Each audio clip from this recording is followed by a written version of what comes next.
കണ്ണൂരിൽ പിടിയിലായ മയക്കുമരുന്ന് കേസിലെ പ്രതികളുടെ കൂട്ടാളികളെക്കുറിച്ചും സൂചന. വൻകിടക്കാർ നൽകുന്ന MDMA ചെറുകിട ഏജന്റുമാർക്ക് കൈമാറുകയാണ് പ്രതികളുടെ രീതി. പണം കിട്ടിയാൽ മയക്കുമരുന്ന് ഓരോ സ്ഥലങ്ങളിലിട്ട് അതിന്റെ സ്ക്രീൻഷോട്ടും ലൊക്കേഷനും വാട്സാപ്പിൽ നൽകുകയാണ് ഇവർ ചെയ്യുന്നതെന്ന് എക്സൈസ് ഇൻസ്പെക്ടർ C. ഷാബു പറഞ്ഞു.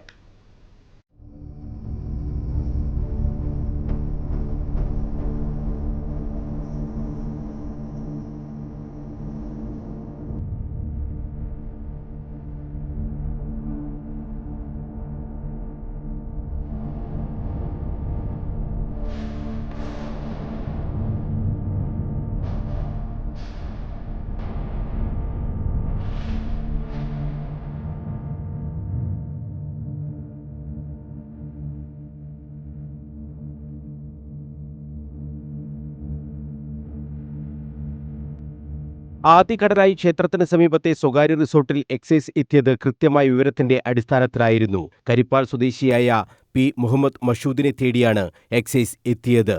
കൂട്ടുപ്രതി അഴീക്കോട്ടെ E. സ്നേഹിയും ഉണ്ടായിരുന്നു.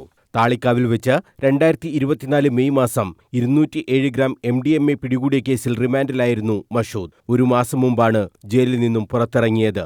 പിന്നാലെ വീണ്ടും മയക്കുമരുന്ന് വ്യാപാരത്തിലേക്ക് തിരിഞ്ഞു.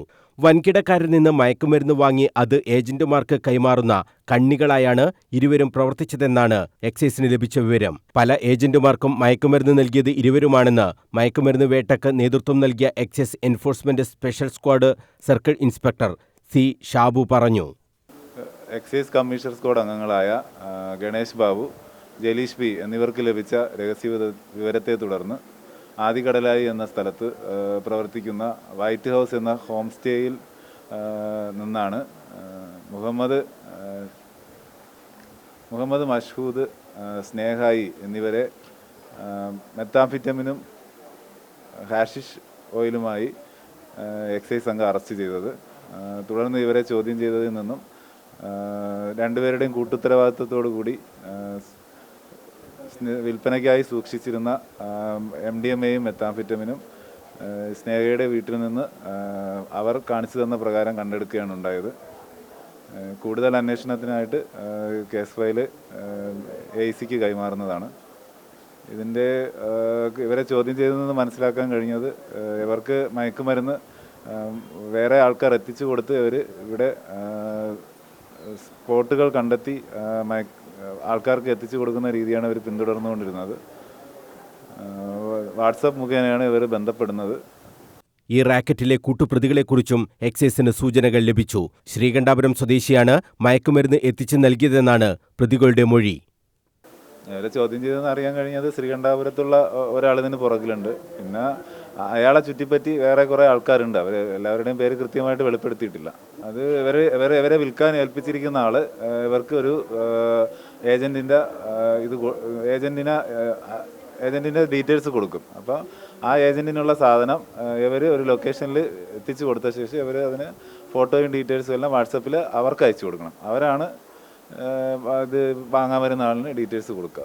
വൻകിടക്കാരിൽ നിന്ന് വാങ്ങുന്ന മയക്കുമരുന്ന് ഏജന്റുമാർക്ക് എത്തിച്ച് അതിന്റെ കമ്മീഷൻ വാങ്ങുന്നതാണ് ഇവരുടെ രീതി. ഏജന്റുമാർക്ക് പറയുന്ന സ്ഥലത്ത് പാക്കറ്റുകളിലാക്കി ഇട്ട് അതിന്റെ ലൊക്കേഷനും ഫോട്ടോയും വാട്സാപ്പിൽ അയക്കും. ഈ രീതി മനസ്സിലാക്കി എക്സൈസും വേഷം മാറി പ്രതികളെ സമീപിച്ചിരുന്നു.